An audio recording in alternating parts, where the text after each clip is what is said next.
बिस्मिल्लाहिर्रहमानिर्रहीम। अस्सलामु अलैकुम रहमतुल्लाह।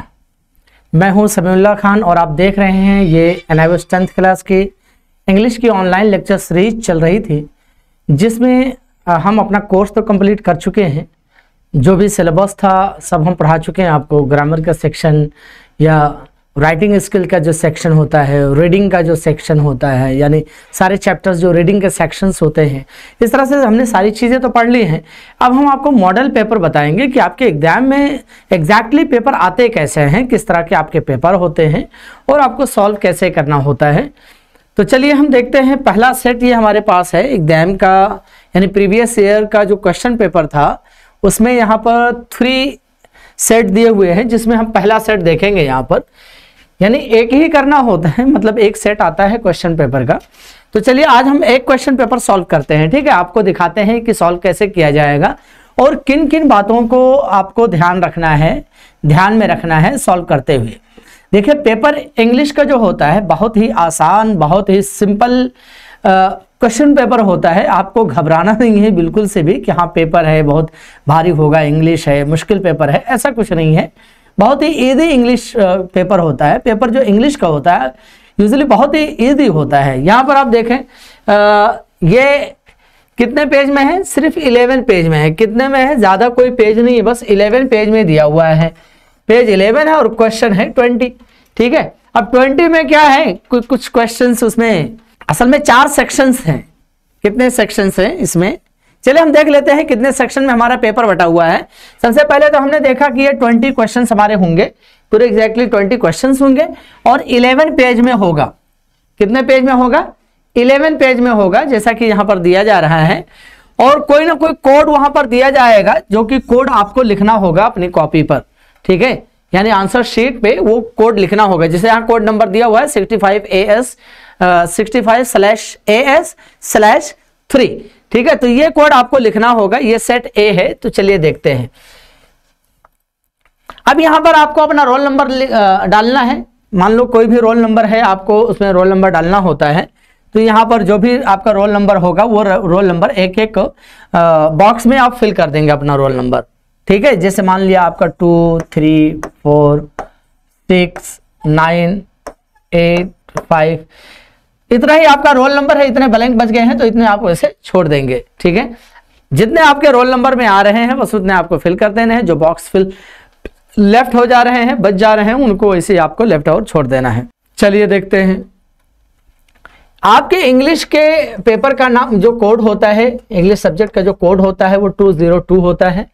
Day and date of examination, day लिखना है। फॉर एग्जाम्पल मान लो आज सैटरडे है, आज के दिन आपका पेपर होता है, तो आप क्या लिखेंगे, सैटरडे।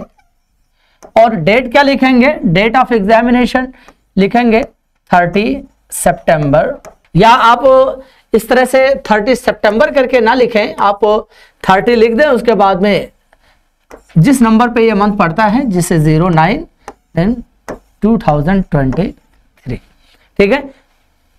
30 सितंबर 2023, इस तरह से आपने डेट डाल दिया। सिग्नेचर ऑफ इन्विजिलेटर, वो जो इन्विजिलेटर रहेगा जो वहां गार्डी करेगा वो यहां पर अपना सिग्नेचर कर देगा, ठीक है, अपना साइन वो करेगा। अब यहां पर कुछ जनरल इंस्ट्रक्शन दिए हुए हैं। जनरल इंस्ट्रक्शन का मतलब होता है आम हिदायत, ठीक है। आम हिदायत, ये हिदायत जो हैं ये हर पेपर में आपको यही सेम हिदायत आपको देखने को मिलेंगे, चाहे उर्दू हो, हिंदी हो, इंग्लिश हो या साइकोलॉजी हो, जिस भी चीज का पेपर आपका हो, सब में ये आपको जो जनरल इंस्ट्रक्शंस हैं ये आपको देखने को मिलेंगे। इसमें क्या कहा गया है कि कैंडिडेट को अपना नाम लिखना होगा, मस्ट राइट हिज और हर रोल नंबर, अपना रोल नंबर लिखना होगा जो भी कैंडिडेट होगा।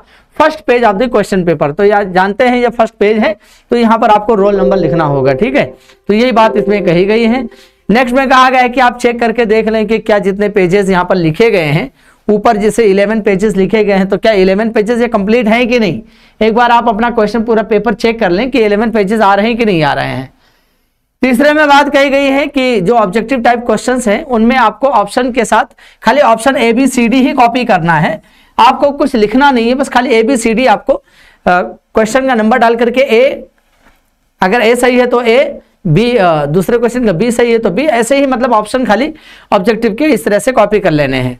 और फिल द ब्लैंक्स में जो आपको फिल करना है खाली वही आपको लिखना है, आपको क्वेश्चन कॉपी नहीं करना है, ठीक है। जो भी फिल द ब्लैंक्स होते हैं या ये जो ब्लैंक वाले होते हैं, in case of the fill the blank the correct appropriate, correct वाले में तो क्या करना है आपको, अप्रोप्रिएट आंसर, जो करेक्ट या अप्रोप्रिएट आंसर होगा, जो सही या जो मुनासिब जवाब होगा वही आपको अपने आंसर बुक में लिखना है, ठीक है। एक्स्ट्रा चीजें आपको नहीं लिखनी है, यानी आप सोचे ला हम क्वेश्चन कॉपी कर दें फिर उसके बाद हम फिल कर देंगे, ऐसा मत करें आप, जो फिल करना है वही आप लिख दें।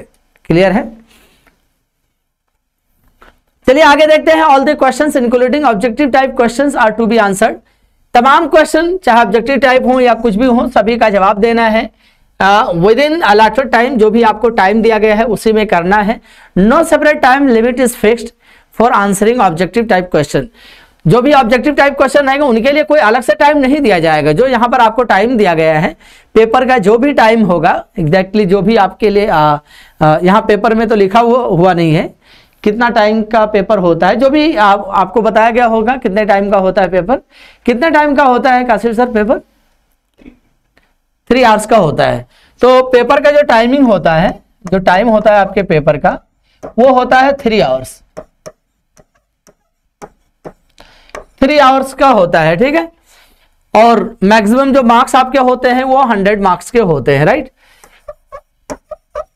जो मैक्स होते हैं वो 100 यानी 100 नंबर का होता है और 3 घंटे का ये पेपर होता है। तो बस इसके अलावा आपको कुछ अलग से टाइम वगैरह नहीं दिया जाता है, ये आप इस बात का ध्यान रखें। खैर यहाँ पर ये सारी चीजें दी गई हैं। अब यहाँ से आपका पेपर शुरू हो रहा है। ऊपर जो दिया गया था वो एक इंस्ट्रक्शन थी, जनरल इंस्ट्रक्शन थी, एक आम हिदायत थी। अब यहाँ से आपका पेपर दिया जा रहा है। अच्छा एक बात इसमें जनरल इंस्ट्रक्शन में एक बात और कही गई है कि मेकिंग एनी आइडेंटिफिकेशन, कोई मार्क वगैरह कोई निशान वगैरह आंसर बुक में आप नहीं लगाएंगे, या हर आंसर बुक में हर क्वेश्चन के बाद आंसर लिखने के बाद अपना रोल नंबर लिख दें, ऐसा कुछ मत करेंगे आप। यानी रोल नंबर वगैरह आपको जहां पर लिखनी है आंसर शीट में सबसे पहले पेज पर वहीं पर लिख देना है, उसके अलावा आपको नहीं लिखना है। जैसे right your question paper code number, और आपको कोड नंबर अपना कॉपी पर लिख देना है, ठीक है। अपनी जो आंसर शीट होगी उस पर ये कोड नंबर आपको लिख देना रहेगा। मतलब उस दिन का जो पेपर रहेगा, मतलब ये वाला कोड नहीं लिखना है। अब आज के लिए पेपर तो यही है, तो आज मतलब आज का अगर ये पेपर आपको देना होता तो यही कोड डाल देते, लेकिन ये पेपर तो देना नहीं आपको। आपके एग्जाम में जो पेपर आएगा और यहाँ पर जो कोड लिखा रहेगा, यहाँ पर ये शुरू में यहाँ लिखा रहता है ना, ये कोड लिखा रहता है, वही आपको अपनी कॉपी में लिखना रहेगा, ठीक है। आंसर बुक में लिखना रहेगा, वहां पर कोड डाला रहेगा, मतलब फर्स्ट पेज में वहां पर भी आपको फिल करना रहेगा, गोले वगैरह भरने रहेंगे और उसमें ये कोड भी लिखना रहेगा, ठीक है। कुछ चीजें फिल करनी होंगी। अब यहां से हमारा पेपर शुरू हो रहा है। आप देख रहे हैं कि ये टाइम 3 घंटे का है और मैक्सिमम मार्क्स जो हैं आपके ये 100 मार्क्स के हैं। अब इस पेपर के लिए हिदायत दी गई है, नोट दिया गया है, वो तो हम जनरल आपने इंस्ट्रक्शन पढ़ लिया है। एक आम हिदायत थी जो हर पेपर में वही चीज़ें छपी होती हैं, अलग अलग लैंग्वेज में। उर्दू में है तो उर्दू में वही चीज़ें छपी होंगी, हिंदी में है तो हिंदी में लिखा होगा, सारी चीज़ें इंस्ट्रक्शन वही होती हैं। पर इंग्लिश का इंस्ट्रक्शन ये है, इंग्लिश के जो पेपर में होगा वो इंस्ट्रक्शन ये है। क्या है, कहा गया है कि जो पेपर है ये 4 सेक्शन में है, यानी A, B, C और D, ये 4 सेक्शन में बटा हुआ आपका पेपर है। यानी इसके 4 टुकड़े किए गए हैं, 4 पार्ट में इसे बांटा गया है। आपके पेपर को 4 पार्ट में बांटा गया है। All the questions are compulsory including those where internal choice is given. सारे क्वेश्चंस कंपल्सरी हैं, जहां पर वो भी क्वेश्चन कंपल्सरी हैं जिनमें इंटरनल चॉइस यानी अंदर से ही चॉइस दिया गया है, ठीक है। जिनमें अंदर चॉइस दिया गया है, सिलेक्ट करने के लिए वर्ड्स दिए गए हैं, उनको भी। All answers have to be written in the answer script provided. जो भी आंसर स्क्रिप्ट प्रोवाइड की गई है उसमें आपको जवाब लिखना है, सारे क्वेश्चन के जवाब उसी में आपको लिखना है। अब यहां से आपका शुरू हो रहा है सबसे पहले रीडिंग स्किल से। 4 सेक्शन की बात हुई है तो 4 सेक्शन हम बात कर लेते हैं, वो चारों सेक्शन क्या है, ठीक है। तो रीडिंग स्किल है, रीडिंग आएगा, उसके बाद में दूसरा स्किल आ जाएगा, रीडिंग हो जाएगा, फिर रीडिंग हो जाएगा, फिर राइटिंग स्किल हो जाएगा, रीडिंग राइटिंग, फिर ग्रामर हो जाएगा, फिर उसके बाद लिटरेचर हो जाएगा। तो ये 4 सेक्शन आपके पेपर में ये 4 सेक्शन आपको देखने को मिलेंगे, सबसे पहला सेक्शन जो रहेगा उसको हम रीडिंग सेक्शन कहते हैं। रीडिंग सेक्शन का मतलब ये होता है कि आपके सामने कुछ इक़्तिबासात दिए जाएंगे, मतलब 2 इक़्तिबास दिए जाएंगे, 2 क्वेश्चन ऐसे रहेंगे जो इक़्तिबासात पर मुनहसिर होंगे, मतलब 2 इक़्तिबास रहेंगे और उन इक़्तिबास को पढ़ करके उनके नीचे क्वेश्चन बने रहेंगे, उन दोनों का जवाब देना है। एक 8 नंबर का, एक 7 नंबर का, तो 2 इक़्तिबास रहेंगे और दोनों मिलाकर के आपके ये हो जाएंगे 15 मार्क्स के हो जाएंगे। ये 15 मार्क्स का आपका हो जाएगा। एक 8 नंबर का, एक 7 नंबर का, इसमें 2 रहेंगे, ठीक है, दो इक़्तिबास रहेंगे, 2 पैसेज रहेंगे। उसके बाद जो राइटिंग स्किल्स रहता है इसमें 4 चीजें होती हैं, हमने आपको बताया था। ऐसा आपने देखा कि एक 8 नंबर का और एक 7 नंबर का, इसमें 4 चीजें होती हैं, एक 4 नंबर का और तीनों चीजें 7-7 नंबर की। ये तो कुल मिलाकर के ये कितने नंबर का हो गया, ये 25 मार्क्स का हो गया। और जो ग्रामर है ये आपका 30 मार्क्स का हो जाएगा और ये भी 30 मार्क्स का हो जाएगा, ठीक है। तो कितना हो जाएगा, 30 60 हो जाएगा और 60 25 और ये 40 हो जाएगा, 40 और 60 100 हो जाएगा। इस तरह से समझ लीजिए आपका क्वेश्चन पेपर इस तरह से ये मार्क्स दिए गए हैं, ठीक है। तो ये राइटिंग स्किल्स है। राइटिंग स्किल्स में ये 4 चीजें पूछी जाती है, जैसा कि मैंने मैसेज राइटिंग, लेटर राइटिंग, ये सारी चीजें सब बताई हैं। चलिए अब देखते हैं। तो सबसे पहले हम रीडिंग सेक्शन से चलते हैं। रीडिंग सेक्शन मैंने बताया 15 मार्क्स का है, तो 2 पैसेज दिए जाएंगे। अब एक पैसेज तो यहाँ पर ये दिया गया है, क्वेश्चन नंबर बना करके दिया गया है। अब उस पैसेज में कई पैराग्राफ हो वो बात अलग है, 2 पैराग्राफ में बातें हों या 3 पैराग्राफ में हों, लेकिन उनको हम एक ही पैसेज कहेंगे, कहा जाएगा कि एक पैसेज है, ठीक है। पैराग्राफ बना दिए हैं, अलग बात है। अब ये दूसरा क्वेश्चन यहाँ से शुरू है, ये दूसरा क्वेश्चन हमारा है, ठीक है। Read the passage given below carefully answer the question that follow. ये देखिए ये 7 नंबर का है, ये जो पैसेज है आपका ये 7 नंबर का है। इससे ऊपर वाला जो पैसेज है वो 8 नंबर का है। ये जो पैसेज है ये 8 नंबर का है, ठीक है, ये 8 नंबर का है। तो 2 पैसेज यहाँ पर एक्चुअली 2 पैसेज आपके दिए गए हैं, एक 7 नंबर के, एक 8 नंबर के। तो चलिए इस पैसेज को हम पढ़ते हैं, देखते हैं जरा सा। यहां पर लिखा हुआ है, पैसेज को पढ़िए। No one knows exactly how old the pyramids are. Actually ये आपको पैसेज खुद पढ़ना होगा और खुद आपको अंडरस्टैंड करना होगा, खुद आपको समझना होगा। अपने अंडरस्टैंडिंग के बेसिस पर जाकर के आप पेपर को सॉल्व कर पाएंगे। पहले आप पेपर को आप पहले पढ़ेंगे, ठीक है, पहले ये रीडिंग वाला पैसेज पढ़ेंगे। आप पहले इसको रीड करेंगे, आप इसको रीड करेंगे पैसेज को। तो चलिए रीड करिए पैसेज को। तो यहां से आप रीड करेंगे पहला। चलिए पहला पैसेज हम रीड करने जा रहे हैं। लिखा हुआ है, no one knows exactly how old the pyramids are. किसी को नहीं पता है कि पिरामिड्स कितने पुराने हैं, कितने ओल्ड हैं। 1000 ईयर्स बिफोर क्राइस्ट, ईसा अलैहिस्सलाम के, ईसा मसीह के पैदाइश से 1000 साल पहले। They were already old and mysterious, वो उसी वक्त पुराने थे, बहुत ही ज्यादा ओल्ड पुराने थे और बहुत ही ज्यादा पुरस्रार थे। यानी उनके पैदाइश से 1000 साल पहले भी ये बहुत ही ज्यादा पुराने और बहुत ज्यादा मिस्टीरियस थे, यानी उस वक्त भी ये पुराने ही थे। द ग्रेट पिरामिड एट गिजा, तो ग्रेट जो पिरामिड है गिजा में, गिजा जो एक मकाम है, has been attributed to king Cheops of the 4th dynasty. तो ये एट्रीब्यूट की गई हैं, ये बताई गई हैं कि उनकी हैं king Cheops of the 4th dynasty. चौथे कबीले के, चौथे खानदान के जो किंग चियाप हैं उनको एट्रीब्यूट किया गया है, यानी गिजा में जो है उनको एट्रीब्यूट किया गया है। ये कब की बात है, 2900 BC की, यानी ईसा अलैहिस्सलाम के पैदाइश से 2900 साल पहले की बात है। 2900 साल यानी 2900 साल पहले की बात है। अब दूसरा पैराग्राफ लिखा हुआ है, द पिरामिड्स आर टूम, कि पिरामिड जो होते हैं ये टूम होते हैं, मकबरे होते हैं, मजार होते हैं।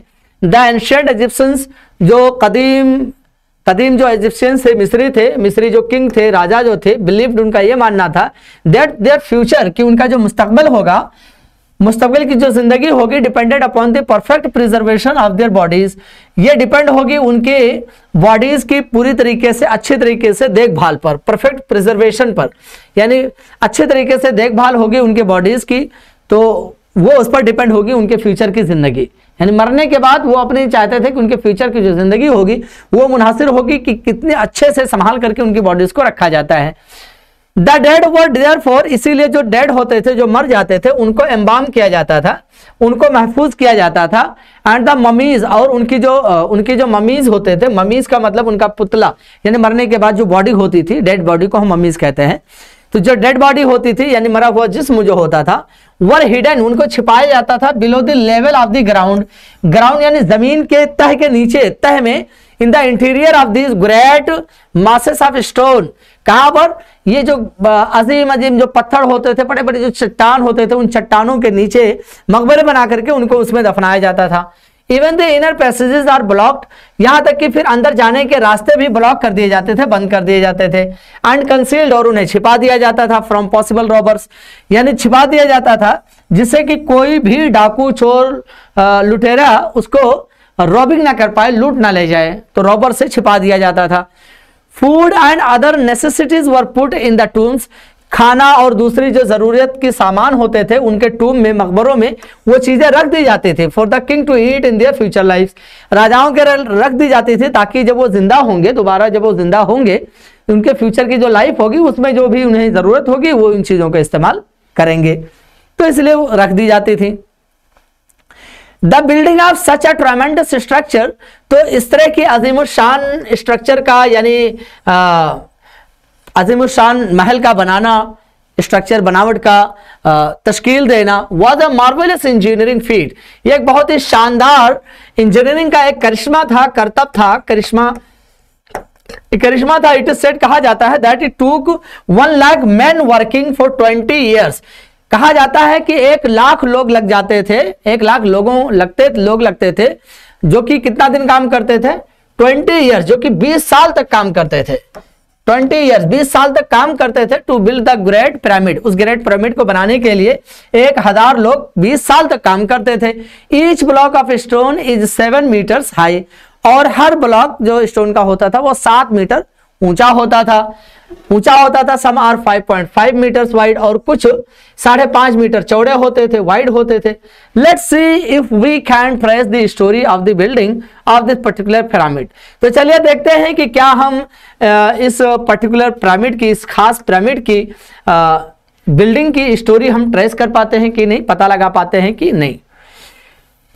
चौथे पैसेज में दिया गया है the blocks of the lime stone and granite, तो जो ब्लॉक होते थे यानी जो जिनसे बनाया जाता था, ब्लॉक जो होते थे, बॉक्स नुमा जो होते थे, वो चूने के होते थे और किसके? ग्रेनाइट के होते थे। ग्रेनाइट यानी चट्टान के जो रेजे होते हैं ग्रेनाइट के होते थे। यूज्ड इन बिल्डिंग, जो कि बिल्डिंग में इस्तेमाल किए जाते थे, बिल्डिंग द पिरामिड को बनाने में इस्तेमाल किए जाते थे। वर बरट, वो लाए जाते थे बाई बोट, कहां से लाए जाते थे? बाई बोट, कश्तियों के जरिए लाए जाते थे। From quarries across Nile, quarries से लाए जाते थे नील को पार करके, ठीक है, नील से हो करके, नील नदी से, फ्रॉम द साउथ से नील नदी के जरिए से लाए जाते थे। This could be done for only 3 months, और ये सिर्फ 3 महीने ही हो पाता था। ईच स्प्रिंग व्हेन, हर बहार के वक्त, स्प्रिंग के मौसम में, मौसम बहार में, व्हेन नील वाज फ्लडेड, जब दरियाए नील जो था वो जब उसमें जब सैलाब आ जाता था, फ्लडेड यानी जब उसमें सैलाब आ जाता था, सो इट टुक 20 ईयर्स, तो उसी वक्त लाए जाते थे। इसलिए कितने साल लग गए? 20 साल लग गए। सम 5 लाख ट्रिप्स, और कुछ लगभग 5 लाख ट्रिप किए गए, 5 लाख बार सफर किया गया to bring all the stone, तमाम स्टोन लाने के लिए, जितने स्टोन्स की जरूरत पड़ी थी उन पिरामिड्स को बनाने में, ठीक है। तो 5 लाख ट्रिप करनी पड़ी और उससे 20 साल लग गए।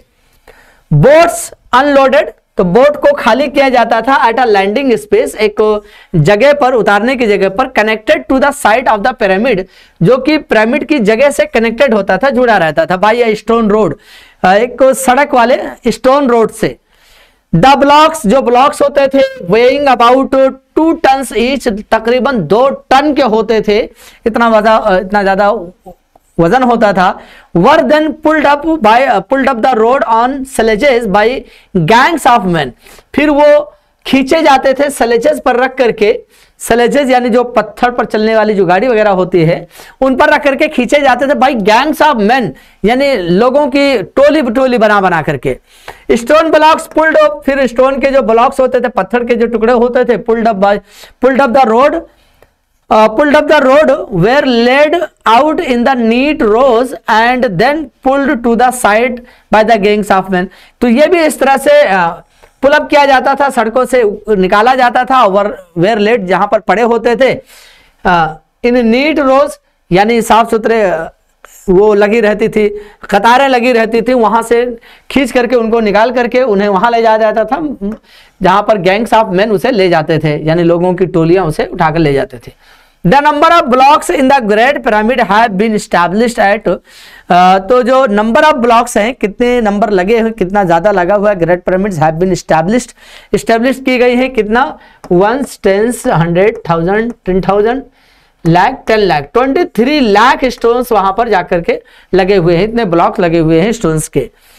चलिए अगला है 5वें में कहा गया है एज द पिरामिड रोज, जैसे जैसे पिरामिड बड़ा हुआ, रोज हुआ, अ ह्यूज रैंप, तो एक रैंप बनाया गया, ये जो ढलान होती है जिस पर वो जो सीढ़ियां होती है ना, तो सीढ़ियों पर इसमें स्टेप नहीं लगाए जाते हैं, रैंप बना करके तब स्टेप लगाया जाता है। रैंप होता है इसलिए बनाया जाता है ताकि जो व्हील वगैरह से चलते हैं, जो हैंडीकैप हैं, चल नहीं पाते हैं और वो बैसाखी से चलते हैं, जो उससे चलते हैं, व्हील चेयर में बैठकर चलते हैं, तो उसे रोल करके उसे ले जाया जा सके, इसलिए रैंप बनाया जाता है।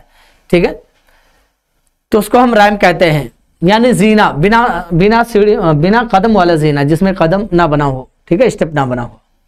Was built to get the materials to higher levels, तो रैंप बनाए जाते थे जिससे कि मटेरियल को हायर लेवल यानी ऊंचाई तक ले जाया जा सके। Gangs of men pulled the blocks of the ramp, तो जो लोग होते थे वो ब्लॉक को ऊपर खींचते थे रैंप के जरिए से।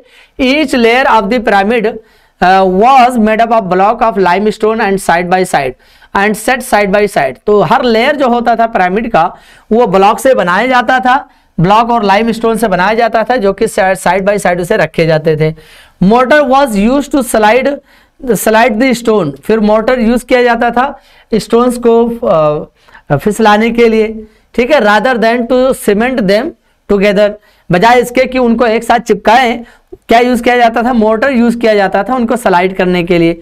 Blocks in the centre were rough, तो जो बीच के जो ब्लॉक्स होते थे वो बहुत ही ज्यादा रफ होते थे, खुरदरे होते थे, but those on the outside, लेकिन जो बाहर के होते थे, जो आउटसाइड होते थे, वर कट मोर केयरफुली, बहुत ही ध्यान से उनको काटा जाता था। The final surface was made of very smooth, तो जो फाइनल सरफेस होता था बहुत ही स्मूथ, बहुत ही चिकना बनता था, smooth lime stone with almost invisible joints, जिसमें जॉइंट तो बिल्कुल दिखाई नहीं देते थे, इनविजिबल होते थे।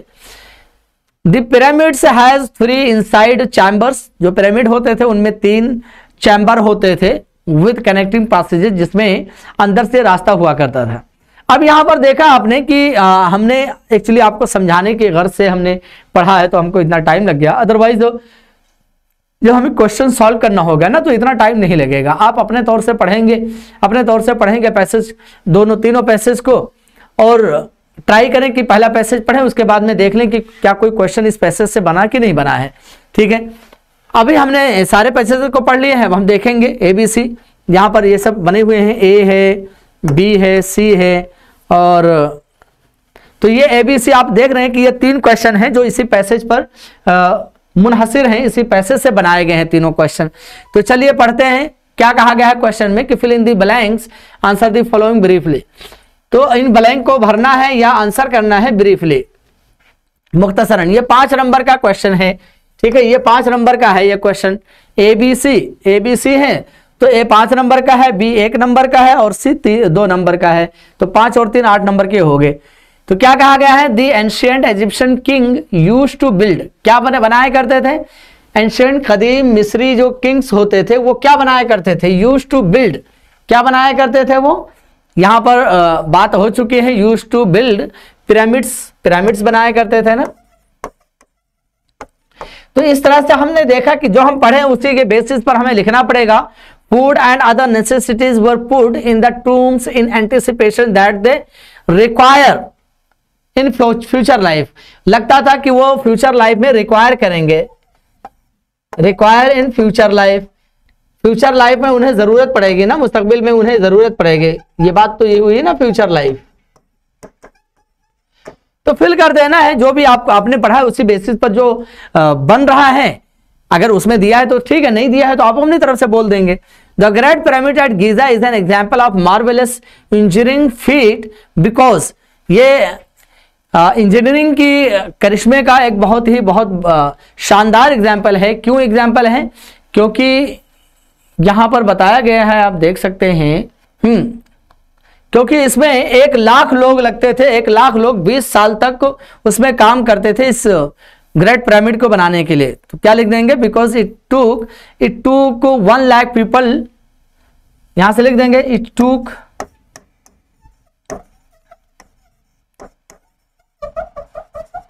It took 1 lakh men to work 20 years, यानी 20 years तक काम करते हुए लगता था। 1 लाख लोग 20 years 20 साल तक काम करते थे इसको बनाने के लिए। When were the blocks of limestone and granite used in building of great pyramids brought? तो कब लाए जाते थे, ठीक है, कब लाए जाते थे और क्यों लाए जाते थे, ये आपको पता है कब लाए जाते थे और क्यों लाए जाते थे। तो कब लाए जाते थे, स्प्रिंग सीजन में लाए जाते थे। They were brought in spring season when river Nile was flooded. आपको ये पता है कि वो स्प्रिंग सीजन में लाए जाते थे जब रिवर नील जो होता था उसमें सैलाब आया होता था, ठीक है। क्यों लाए जाते थे, उनको क्यों लाए जाते थे, क्योंकि उन्हीं से वो पूरा बनाया गया था, तो उन्हीं से लाए जाते थे, ठीक है। तो ये and from the south this could be done only to 3 months each spring when the Nile was flooded. तो ऐसे आपको पढ़ना है और फिल कर देना है, कोई बड़ी बात नहीं है। जो भी आंसर बन रहा है वो आपको फिल कर देना है।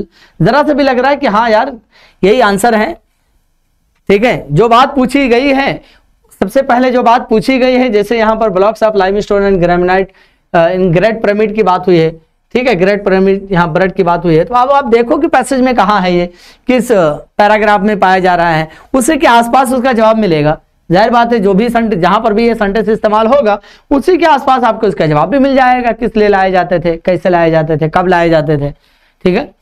अब यहाँ पर आगे कहा है, तो ए वाला हो गया, आगे कहा है find a word in the passage that means the following. Huge, अब ह्यूज का पैराग्राफ नंबर 3 में कोई वर्ड आया है ह्यूज का। ह्यूज के माने में, ह्यूज का मतलब अजीम, बहुत बड़ा होता है, ये ट्रेमेंडस वर्ड आया हुआ है, ठीक है। तो ये ट्रेमेंडस का मतलब ह्यूज होता है, तो ये यहां पर आप लिख देंगे। और क्या,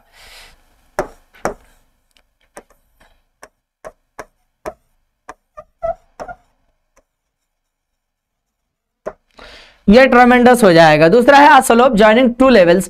कोई स्लोप होती है ना जो 2 लेवल को, यानी पहले मंजिल दूसरे मंजिल को, जैसे घर में है 2 फ्लोर हैं तो उनको ज्वाइन करने के लिए, जोड़ने के लिए, तो उसको हम रैंप कहते हैं ना। रैंप की बात हुई है, ठीक है, कि रैंप बनाए जाते थे, ठीक है। तो स्लोप की बात हुई इसलिए हमने रैंप कहा। अगर स्लोप ना लिखा होता तो हम इसको सीढ़ियां भी कह सकते थे, यानी स्टेयर्स भी कह सकते थे, ठीक है।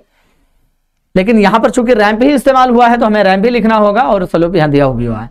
आगे है fill in the blanks with 1 word only, एक ही वर्ड से आपको भरना है। द पिरामिड्स आर, तो क्या हो जाएगा, द पिरामिड्स क्या है, स्ट्रक्चर्स, स्टोन स्ट्रक्चर्स। पिरामिड क्या है, स्टोन के स्ट्रक्चर्स हैं, ठीक है, यानी पत्थर के स्ट्रक्चर्स हैं। In which the dead bodies of the ancient Egyptian king were laid, जिसमें क्या होता था, डेड बॉडीज इनकी लेड की जाती थी ना, दफनाई जाते थे, ठीक है, लेड रखी जाती थी। The great pyramid at Giza is an example, is an engineering example हो जाएगा, ठीक है। एग्जाम्पल दिया हुआ है तो एन हमें डालना है, is an engineering. The great pyramid at Giza is an example, is an example in itself. तो एग्जाम्पल यहां पर भरा जाएगा, वो खुद से एक एग्जाम्पल है, ठीक है। तो एग्जाम्पल भरा जाएगा, एन लिखा हुआ है, ठीक है। यहां पर लिखा हुआ है it is build of the blocks of क्या, रॉक एंड ग्रेनाइट है ना, या लाइमस्टोन, सॉरी लाइमस्टोन का जिक्र हुआ है कि लाइमस्टोन, क्योंकि रॉक की जगह पर तो ये ग्रेनाइट दिया हुआ है, ग्रेनाइट और रॉक तो एक ही चीज है, तो लाइमस्टोन एंड ग्रेनाइट। तो ये आपने देखा, बस आपको पढ़ना है जो उसी पैसेज पर बेस्ड, ये आपने देखा 8 नंबर आपका आ गया, ठीक है। बहुत ज्यादा आपको कितने मुश्किल से ज्यादा से ज्यादा 5-6 मिनट लगे होंगे, 5 मिनट लगेंगे, 8 मिनट लगेंगे, बस इतने लगेंगे आपको, 8 नंबर आपका आ गया, ठीक है। आपके पास 3 घंटे हैं, आपको बिल्कुल भी परेशान होने की जरूरत नहीं है। 3 घंटे बहुत ज्यादा टाइम होते हैं, डोंट वरी, बिल्कुल भी वरी करने की जरूरत नहीं है। आप पैसेज को पढ़ें, 15 मिनट है, आप 15 मिनट, सॉरी 15 नंबर के हैं, 2 पैसेज दिए जाते हैं। अगर आप इन्हें आधे घंटे में सॉल्व कर लेते हैं, दोनों पैसेज को आधा घंटा मिलाकर आधा घंटा ले लेते हैं दोनों पैसेज को सॉल्व करने, तब भी कोई बड़ी बात नहीं है, कोई मसला नहीं है। 15 नंबर आपके मिल गए, ठीक है, आधे घंटे लग गए, 15 मिनट, 2 पैसेज आपके सॉल्व हो गए। क्योंकि पढ़ने में इनको टाइम तो थोड़ा सा लगेगा ही, क्योंकि रीडिंग पैसेज है ना, तो थोड़ा सा टाइम तो लगेगा ही, पढ़ेंगे फिर उनका आंसर देंगे। बाकी इसके अलावा जो ग्रामर वगैरह है उसमें और भी कम टाइम लगेगा, तो कहीं ना कहीं वो लेवल जो हो जाएगा ना, वो लेवल हो जाएगा, बराबर हो जाएगा। ठीक है, कहीं ना कहीं आप कवर कर लेंगे। जो ग्रामर का सेक्शन होगा, कुछ चीज़ें अक्सर याद रहती है आपको कि प्रीपोजिशन क्या फिल करना है, कंजक्शन क्या डालना है हमें, ठीक है, क्या फिल करना है, तो वो चीज़ें जल्दी हो जाएंगी, तो आपको ज़्यादा टाइम नहीं लगेगा। राइट, ये आपको चूंकि हम एक्सप्लेन कर रहे हैं इसलिए हमें टाइम लग रहा है। ठीक है, अभी सॉल्व करना हो तो इतना टाइम थोड़ी लगेगा, फटाफट एक नज़र में देखे, उसके बाद देखे कि भाई कौन कौन सा ऑप्शन है, लिख दिया हम आंसर। ठीक है, अब आपको चूंकि हम ट्रांसलेशन करके समझा भी रहे हैं इसलिए हमें थोड़ा सा टाइम लग रहा है। राइट, वरना टाइम नहीं लगता। अब यहां पर पैसेज दिया हुआ है कि there are two main problems which bother educationist in our country. हमारे देश में दो प्रॉब्लम ऐसी हैं जो बॉदर करते हैं, परेशान करते हैं, जो एजुकेशनिस्ट होते हैं, तालीम देने वाले तो मौलम जो होते हैं उनको बॉदर करते हैं। The problem of religious and moral instruction, सबसे पहले है कि रिलीजियस की यानी धार्मिक और मॉरल इंस्ट्रक्शन की, नैतिकता की बात, इन अ लैंड, एक ऐसी सरजमीन में विच has people of many faith, जहां पर बहुत सारे तरह के, बहुत सारे फेथ के, विश्वास के लोग रहते हैं। एंड द सेकंड प्रॉब्लम, और दूसरी प्रॉब्लम है एसोसिएटेड विद द फैक्ट, इस फैक्ट से जुड़ी हुई है that a large variety of languages are spoken by the people here, कि यहाँ पर एक लार्ज वैरायटी है लैंग्वेजेस की। तो हमारे यहाँ सिखाने वालों के लिए, जैसे हम एजुकेशनिस्ट हैं, हम टीचर हैं, आपको सिखाते हैं, अब यहाँ पर कितनी सारी लैंग्वेजेस हैं भाई। अब आप पता नहीं कहाँ से पढ़ रहे हैं, आप हो सकता है गुजरात से बैठ करके पढ़ रहे होंगे, गुजराती लैंग्वेज आपकी मदर टंग हो गई। अब महाराष्ट्र से बैठ करके पढ़ रहे हैं, मराठी लैंग्वेज आपकी मदर टंग हो गई। कोई सोलापुर में बैठा हुआ है, मराठी लैंग्वेज हो गई। ठीक है, कोई कश्मीर में बैठा हुआ है, उसकी कश्मीरी लैंग्वेज, कोई तमिलनाडु से पढ़ रहा है कन्नड़। तो इस तरह से कितने सारे लैंग्वेज, वैरायटी ऑफ लैंग्वेजेस है ना, वैरायटी ऑफ लैंग्वेजेस, थोड़ी बहुत तो प्रॉब्लम होगी। ठीक है, तो पढ़ाने में एजुकेशनिस्ट को प्रॉब्लम रही है, तो ये एक इन्होंने एक समस्या बताई है पहले पैराग्राफ में। दूसरे में इन्होंने कहा है कि children should be trained to love one another, children को, बच्चों को एक दूसरे से प्यार करना सिखाया जाना चाहिए। ठीक है, कि एक दूसरे से हमें कैसे अपने तालमेल को बना करके रखना है। बी काइंड, उन्हें रहमदिल कैसे बनना है। एंड हेल्पफुल टू अदर्स, और दूसरों के लिए हमें कैसे हेल्पफुल होना है, कैसे हमें मददगार होना है दूसरों के लिए। बी जेंटल टू एनिमल्स, और एनिमल के लिए कितना हमें नरम होना है। Be observant and think right, और हमें कैसे चीजों का मुशाहिदा करना है और चीजों को सही तरीके से सोचना है। इट इज इंपॉर्टेंट, ये बहुत जरूरी है, टू टीच देम, ताकि कि हम बच्चों को सिखाएं, टू रीड एंड राइट, कि वो रीड और राइट भी करें, ये भी सिखाना बहुत जरूरी है। टू काउंट एंड कैलकुलेट, गिनना सिखाएं और उनको कैलकुलेट करना, हिसाब करना भी सिखाएं। Nevertheless it is equally important, और साथ ही साथ ये भी फिर भी साथ ही साथ ये भी इट इज इक्वली इंपॉर्टेंट, ये भी जरूरी है, to mould their personality in the right way, कि उनकी जो पर्सनालिटी है, उनकी जो शख्सियत है, उसको एक अच्छे सांचे में, राइट वे में ना, एक राइट वे में, एक अच्छे सांचे में उनकी हम पर्सनालिटी को ढालें। ठीक है, उनकी पर्सनालिटी को भी एक अच्छे सांचे में हम डालें। तीसरा पैराग्राफ है जिसमें कहा गया है कि इन ऑलमोस्ट ऑल स्कूल, की तकरीबन तमाम स्कूल्स में, we have boys and girls, हमारे पास लड़के लड़कियां दोनों होती हैं, बॉर्न इन डिफरेंट फैथ, जो कि अलग अलग धर्म से, अलग अलग फैथ के होते हैं, अलग अलग रिलीजन के होते हैं। Belonging to families that live diverse ways of life, और ऐसे फैमिली से बिलोंग करते हैं जो अलग अलग डाइवर्स यानी अलग अलग तर्ज जिंदगी गुजारते हैं। And follow different forms of worship, और अलग अलग तरह के इबादतें करते हैं। एसोसिएटेड विद डिफरेंट रिलीजन्स, जो अलग अलग मजहब से ताल्लुक रखते हैं, अलग अलग तरह से इबादत करते हैं, अलग अलग मजहब से ताल्लुक भी रखते हैं। Schools should promote N atmosphere, तो स्कूल को एक एटमॉस्फेयर, एक फजा, ठीक है, एक माहौल उसको क्रिएट करना है रेस्पेक्ट का, म्यूचुअल रिस्पेक्ट का, कि बाहमी एक दूसरे के रिलीजन को हम रिस्पेक्ट करें, ठीक है, इज्जत करें। बेटर अंडरस्टैंडिंग, और एक अच्छे तरीके से हम रिलीजन को समझें। And helpful cooperation among all, और एक बाहमी जो ताउन हमारा हो, हमारे दरमियान एक बाहमी ताउन, एक अच्छे तरीके से बाहमी ताउन हो। ठीक है, वी मस्ट हेल्प चिल्ड्रन, हमें बच्चों को मदद करनी चाहिए। अंडरस्टैंड, समझने में बच्चों की मदद करनी चाहिए। क्या समझने में? That we should remain united, कि हमें हमेशा मिल करके रहना है। बच्चों को हमें यह सिखाने में हेल्प करनी चाहिए कि हमें यूनाइटेड होकर के रहना है, मिल करके रहना है। वी शुड टीच देम, हमें उन्हें यह भी सिखाना है, to speak and understand more languages than one, कि एक से ज्यादा लैंग्वेजेस बोलना भी हमें उन्हें सिखाना है, कि एक से ज्यादा लैंग्वेजेस भी उनको आनी चाहिए, कोई एक लैंग्वेज सीख करके ही ना रह जाए, एक से ज्यादा भी लैंग्वेज आनी चाहिए। और क्या, to appreciate and respect the different religions, और अप्रिशिएट भी करना सिखाना चाहिए, कि पसंद करे और रिस्पेक्ट करे, इज्जत करे डिफरेंट रिलीजन्स की, अलग अलग जो मजाहिब हैं, अलग अलग जो रिलीजन्स हैं उनकी इज्जत भी करें। As we are all similar, जैसे कि हम सभी लोग सिमिलर हैं, एज ह्यूमन, इंसान की शक्ल में हम सभी लोग एक जैसे ही हैं, इंसानी शक्ल में हम लोग एक जैसे हैं। Boys and girls can be taught national values, लड़कों और लड़कियों को नेशनल वैल्यूज सिखाई जानी चाहिए। नेशनल का मतलब होता है कौमी, जो उनकी तहजीब होती है, वैल्यूज यानी तहजीब, सकाफत, ये सिखाया जाना चाहिए। By promoting facilities for religious teaching, यानी उन फैसिलिटीज को प्रमोट करके, बढ़ावा दे करके, फॉर रिलीजियस टीचिंग, जो कि हमारे धर्म की टीचिंग के लिए इस्तेमाल की जाती है। फॉर ऑल कम्युनिटीज, तमाम कम्युनिटीज में, तमाम जो कम्युनिटीज हमारी होती हैं। To help develop a broader outlook, जिससे कि हम हेल्प कर सके, बच्चों की मदद कर सके कि वो डेवलप करें, अपने अंदर पैदा करें, ब्रॉडर आउटलुक पैदा करें, यानी वसी नजरिया पैदा करें, उनका जो नजरिया हो वो वसी हो।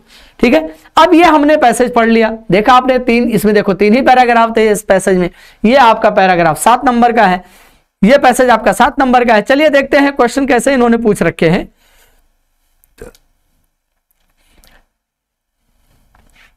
अब यहां पर देखो बेटा क्या कहा जा रहा है कि on the basis of your reading of the above passage, ये जो पैसेज है इस पैसेज की रीडिंग के बेसिस पर, यानी पढ़ने के बुनियाद पर, answer the following question, question का आंसर दीजिए। आपने तीनों पैराग्राफ पढ़ लिया है, इस पैसेज के इस इक्तबास के तीनों पैराग्राफ को आपने रीड कर लिया है, और हमने आपको समझा भी दिया है, एक्सप्लेन भी कर दिया, आपको समझ में भी आ गया होगा। अब हमें क्या करना है कि इन क्वेश्चन का आंसर देना है। तो चलिए क्वेश्चन का आंसर दीजिए। State one problem that bother our educationist, तो हमारे एजुकेशनिस्ट को जो परेशान करती है उस एक प्रॉब्लम का जिक्र करना है। तो प्रॉब्लम तो यहाँ पर 2 का जिक्र किया गया है कि 2 ऐसे प्रॉब्लम हैं जो बॉदर करती हैं, यहाँ पर बताया गया है। आपने देखा था ना कि यही बताया गया है, देयर आर 2 मेन प्रॉब्लम्स। तो एक ये बता देंगे कि the problem of religious and moral instruction, ठीक है। तो ये यहां से यहां तक आप ये लिख करके, in a land which has people of many faiths and second, तो ये यहां तक, ठीक है।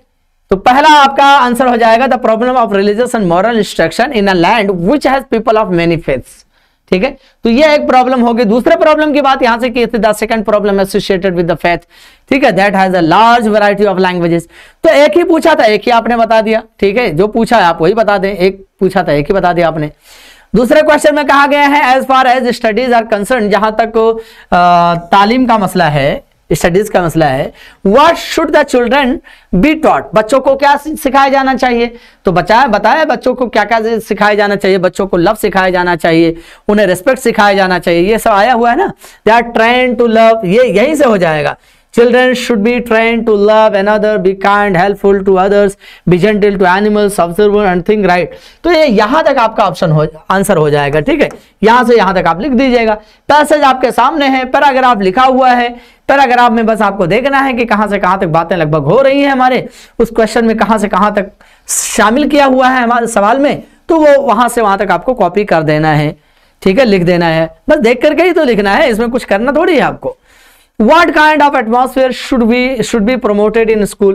स्कूल में किस तरह के माहौल को तैयार किया जाना चाहिए। यहाँ पर बात की गई है कि स्कूल में in almost all school we have girls, यहाँ पर बात की गई है स्कूल शुड, यहाँ से school should promote N atmosphere of mutual respect, better understanding and helpful cooperation among all, ये यहाँ तक हो जाएगा, ठीक है, ये यहाँ से यहाँ तक हो जाएगा, ये आपका तीसरा आंसर हो जाएगा, ठीक है भाई। सारे आंसर आपके इसी में मौजूद है, बस आपको खाली इसको रीड कर लेना है एक बार, ताकि क्वेश्चन का आंसर आप दे सकें। चलिए अगला क्वेश्चन क्या क्या है, चौथा, in spite of all the differences how can we teach children to remain united. इन तमाम डिफरेंसेस के बाद हमें अपने आप को, बच्चों को कैसे सिखाना है कि एक साथ मिल करके रहें, ठीक है। तो कैसे सिखाना है, यहां पर यह कहा है कि we must help children understand that we should remain united, we should teach them to speak and, ये देखो कैसे सिखा सकते हैं, ये यहां से आ जाएगा answer, we should teach them. ठीक है, चलिए मैं कलर दूसरा ले लेता हूं, थोड़ा सा आपको रेड दिखा देता हूं, तो ये यहां से हो जाएगा। ठीक है, ये यहां से आप ले लेंगे, we should teach them to speak and understand more languages than one, to appreciate and respect the different religions as we are all similar as human beings. ठीक है, ये यहां तक आप लिख दीजिए, या और अगर चाहे तो आप आगे तक लिख दीजिए, ये यहां तक लिख दीजिए, कोई मसला नहीं है। यानी सारे क्वेश्चन का आंसर वो होगा। ठीक है, आपके क्वेश्चन के आंसर ही में आ जाएगा, कोई मसला नहीं है, थोड़ा ज्यादा हो जाएगा तो उससे कोई फर्क नहीं पड़ेगा। चलिए अब अगला कहा गया है, सिमिलर की मीनिंग बताइए और क्रिटिसाइज की मीनिंग बताइए। तो पैरा थ्री में दोनों में दिया हुआ है, तो इसकी आपको क्या बताना है, एंटोनिम बताना है, मुतजाद बताना है। ठीक है, मुतजाद यानी विलोम बताना है। तो सिमिलर का क्या आ जाएगा, यहां पर आप देखे होंगे सिमिलर, ये डाइवर्स आ गया है। सिमिलर मतलब एक जैसा, और डाइवर्स का मतलब होता है मुख्तलिफ। ठीक है, तो ये डाइवर्स आ जाएगा। यहां पर क्रिटिसाइज है, और क्रिटिसाइज का आई थिंक अप्रिशिएट वर्ड आया हुआ है, इसमें अप्रिशिएट करना चाहिए, तारीफ करनी चाहिए। यहां पर आप देखे होंगे कहीं वर्ड आया होगा अप्रिशिएट, तो आपको पढ़ना है और इसी में से देखना है भाई। अप्रिशिएट अभी आपने देखा था ना, मैंने पढ़ाया था कि उनको अप्रिशिएट करनी चाहिए, we should teach them to speak understand associated, आप देख रहे होंगे। मुझे अभी इतना फास्ट दिखाई तो नहीं दे रहा है, खैर हम चले पढ़ लेते हैं। इसमें पैसेज में कहीं ना कहीं तो दिया हुआ है, तीसरे ही में अप्रिशिएट, तो ये यहाँ पर ये आ गया अप्रिशिएट, ये वर्ड आया हुआ है अप्रिशिएट। ठीक है, तो ये यहाँ पर अप्रिशिएट वर्ड दिया हुआ है, तो ये यही इसका मुतजाद हुआ, तो ये हम लिख देंगे अप्रिशिएट। तो इस तरह से आपने देख लिया कि ये मुतजाद इसका हो गया। आगे दिया हुआ है तो बी हो गया। अब सी में दिया, इसमें दिया हुआ है कि फाइंड सिनोनिम। सिनोनिम का मतलब क्या होता है, मुतरादिफ, मुतरादिफ देना है। अब ट्रबल का क्या हो जाएगा, ट्रबल पैरा 1 में देखते हैं, बॉदर आया है, बॉदर बॉदर बॉदर वर्ड आया है ना, बॉदर, बॉदर मतलब परेशान कुन, परेशान कुन या परेशान करना। इनकरेज आया है, तो इनकरेज का क्या आया है वर्ड, प्रोमोट आया हुआ है वर्ड ना, प्रोमोट। शेप आया हुआ है, शेप का मोल्ड आया हुआ है ना, सांचे में बनाना, सांचा डालना, सांचना डालना। कोलैबोरेशन क्या आया हुआ है, कोलैबोरेशन के लिए कोऑपरेशन आया हुआ है। तो देखा आपने, ये सब मुतरादिफ अल्फाज हैं। इससे पहले हमने क्या देखा था कि वो सब क्या थे, एंटोनिम्स थे, ये मुतरादिफ है। अब आप देखें कि कितनी जल्दी हमारा राइटिंग स्किल हो गया, जबकि हमने आपको इतना समझा करके तब आपको बताया है। अगर आपको समझाना नहीं होता तो मेरे ख्याल से मुश्किल से 10 ही मिनट या 10 मिनट लगते, इससे ज्यादा तो नहीं लगने वाले थे। 10 मिनट लगते और हमें 15 नंबर मिल जाते। ठीक है, ये 15 मार्क्स के थे, हमारे दो पैराग्राफ थे। तो इस तरह से हमने रीडिंग सेक्शन हमने कंप्लीट कर लिए है। ठीक है, तो पहला जो सेक्शन होगा, कहा गया पेपर में 4 सेक्शन होंगे, पहला रीडिंग का, दूसरा राइटिंग का, तीसरा ग्रामर और चौथा लिटरेचर सेक्शन होगा। तो 15 नंबर का हमने तो कर लिया है। अब दूसरा जो है ये हमारा राइटिंग स्किल जो है, ये है 25 मार्क्स का। ठीक है, और राइटिंग स्किल मैंने सारा आपको सिखा रखा है कि कैसे कैसे आपको लिखना है, सारी चीज आपको बता रखी है राइटिंग स्किल्स में। यहां पर लिखा हुआ है कि योर टेनेंट, आपका जो टेनेंट है, टेनेंट का मतलब आपका जो किराएदार है, आपका जो किराएदार है, who lives on the top floor, जो कि ऊपर वाले फ्लोर पे रहता है, has the habit of playing guitar, उसे गिटार बजाने की आदत है, प्लेइंग गिटार बजाने की आदत है, एंड ड्रम्स, और ढोल बजाने की आदत है, ढोल। ठीक है, गिटार और ढोल बजाने की आदत है, लाउडली, जोर जोर से, एट नाइट, कब, वो भी कब, जब लोग रात में सो रहे होते हैं, तो उसे ये सब बजाने की आदत है। विच डिस्टर्ब यू, जो आपको परेशान कर रही है, डिस्टर्ब करती है, स्पेशली ड्यूरिंग एग्जामिनेशन, खासकर जब एग्जाम का टाइम होता है ना, तो आपको परेशान करती है। तो आप, जाहिर बात है, वो बजा रहा है या ढोल बजा रहा है तो आप कंसंट्रेट नहीं कर पाते हैं। आप पढ़ने बैठते हैं तो भूल जाते हैं, यार कौन सी लाइन में पढ़ रहा था, क्या पढ़ रहा था, कंसंट्रेट नहीं कर पाते हैं अपने उस पर। ठीक है, तो write a letter to him, तो आप क्या करेंगे, एक लेटर लिखिए। ठीक है, कंप्लेनिंग अबाउट इट, इस चीज के बारे में शिकायत करते हुए, कंप्लेन करते हुए, and suggesting some steps to solve the problem. और इस प्रॉब्लम को सॉल्व करने के लिए कुछ स्टेप्स बता दीजिए, ठीक है, कुछ स्टेप्स सजेस्ट कर दीजिए कि कैसे कर सकते हैं। तो लिखने का तो तरीका बता दिया भाई, फॉर्मल राइटिंग, अभी ये फॉर्मल राइटिंग हो गई। लेकिन आपका टेनेंट है तो आप इनफॉर्मली लिख दीजिए, ठीक है, इनफॉर्मली लिख दीजिए। खैर ये फॉर्मल राइटिंग में आएगा, आप फॉर्मल राइटिंग का वो पेज बनाओगे और फॉर्मल राइटिंग में लिख दोगे, ठीक है, एक कंप्लेंट लेटर के रूप में यहां पर आप लिख दोगे, ठीक है। तो किसे लिखना है, आप अपना एड्रेस लिखोगे, फिर उसके बाद उसका एड्रेस लिखोगे। तो अपना एड्रेस लिखने की जरूरत नहीं, छोड़ दो, अपना एड्रेस लास्ट में लिख देना, या अपना एड्रेस ही पहले लिख दो। आप वहीं से बोल रहे हो तो आप क्या लिखोगे, फर्स्ट फ्लोर, आप लिखना शुरू करोगे, ठीक है। आपको लेटर लिखना है तो आई थिंक अब आप काम कर ले जाओगे। अब सारी राइटिंग स्किल्स को हम यहाँ बताएंगे तो बहुत ज़्यादा टाइम लगेगा, क्योंकि राइटिंग स्किल्स में यहाँ पर तो लेटर लिखना है, और वो भी किसका लिखना है, कंप्लेन का।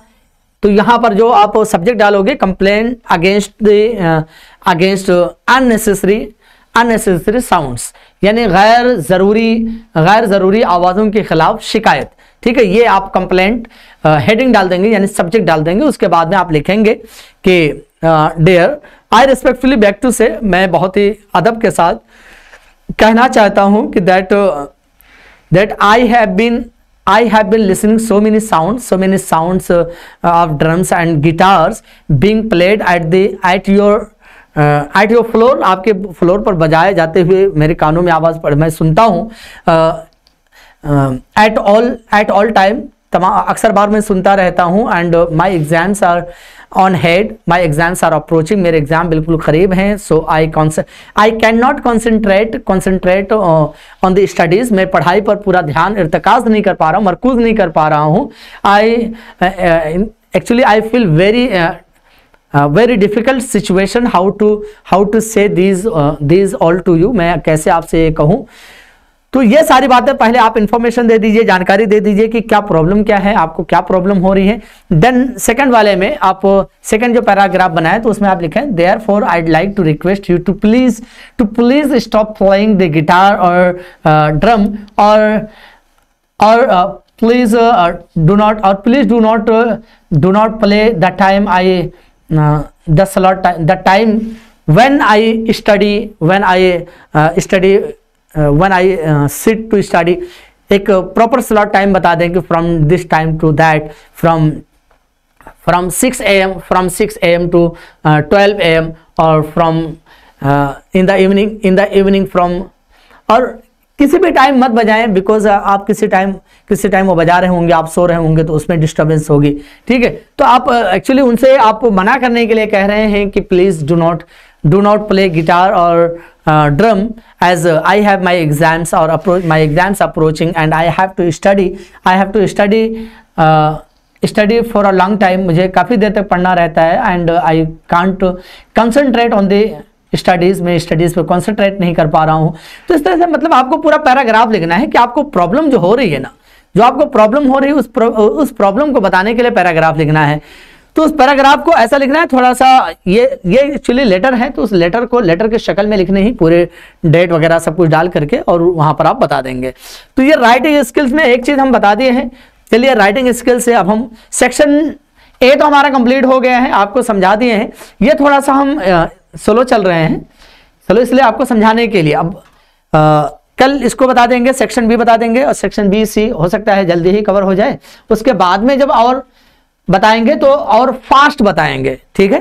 फिर हम इस तरह से आपको रीड करके समझाएंगे नहीं, फटाफट बताएंगे कि कैसे होता है, ठीक है। आज के लिए इतना ही, इंशाल्लाह बचा हुआ हम कवर करते हैं। अस्सलामु अलैकुम व रहमतुल्लाह।